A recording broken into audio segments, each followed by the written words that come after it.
wafdi ballaaran oo ka kooban murashaxiin isugu jira golayaasha deegaanada iyo wakiilada oo ay horkacayaan madax dhaqameedka deegaanada hoostaga gobolka saaxil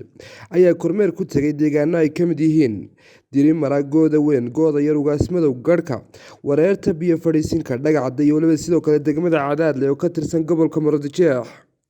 Ujeedka safarkan ayaa ahaa sidii bulshada deegaanadani ay ugu wacyigelin lahaayeen qaadashada kaarka codbixinta oo dhawaan ka bilaabmaysa deegaanadani. Ugu horreyn wafdiga ayaa waxaa si diiran loogu soo dhaweeyay deegaanka Dirimara, waxaana halkaasi ay murashaxiintu ay weeliyaan madax dhaqameedka deegaanku bulshada ku booriyeen qaadashada kaarka codbixinta Somaliland oo dhawaan bilaabmaysa. ayaanu u mahad celinaa ilaa waqtiga aanu kaga dib dhacnay waliba si aad mug leh noogu sugayo noogu samreeyay baanu u mahad celinaa inta kadib walaalayaal marka ugu horeysa waxa loo socdaa maaha campaign-kii maaha waxa weeyaan waa wacyigelin weeye waxaynu isku wacyigelinaynaa in la isdiiwaan geliyo oo si loo qaato kaarka la isdiiwaan geliyo oo aan sidii shalayta dhacday qalbid furan niyad wanaagsan gurigoodii ay yimaadeen waa dadkii ay wax ka doonayeen weeyaan dadkanu waxaan u hambalyeeynaa in ay helayaan oo la siinayo waxaan ku soo dhaweynaynaa deegaankoodii ay u lahaayeen xaq ayaan ku soo dhaweynaynaa haddii barbar ka yimaadeen haddii Hargeysa ka yimaado iyagoo meel ka wada duweyn mid dhexe way kala gooy waana weystaba socdeenu meel laga soo gurayo garan ma waxa laga keenay Itoobiya dadka bidiis saddex isha loo kordhiyay idinka waxa la doonayaa in shan isha la idin kordhiyo raaya ee qaangaara ama ka yar ee aan kaar qaadan waa mid qodhi xaradii jabta qofkii kaarka qaatay ee muwaadinka ahaa wuxuu xaq u leeyahay qofka muwaadinkii inuu waxna doortana la doorto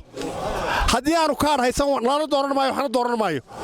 intaasi kadib waxa uu wafdigu u jeestay deegaanka Gooda Weyn waxaana halkaasi ku soo dhaweeyay boqolaal ka mid ah shacabka deegaankaasi waxaana ay sidoo kale murashaxiintu ku booriyeen bulshada deegaankani inay qaataan kaarka codbixinta Somaliland. soo dhaweynta musharaxiinta tanta meesha loo marayo ee muhiimkii waxa weeyaan sidii kaarka in la qaato qofka wax tari karaa ee wax dooran karaa waa qofkii kaarka qaata kii kale waxba tari maayo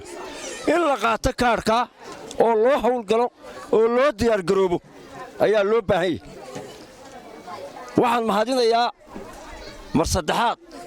dib halkan maanta waxa inagu soo booqday inuu ku soo dhaweynaynaa xildhibaano u tartamaya golayaasha baarlamaanka iyo deegaankaba ee gobolka saaxil iyagoo ujeeddadooda iyo socdaalkoodu yahay inay nagala qayb qaataan wacyigelinta qaadashada kaarka codbixiyaasha ee gobolka saaxil ka bilaabaya 13 bisha 12 2020 xildhibaanada soo dhawaada baan leenahay kolley hawshaas imika socota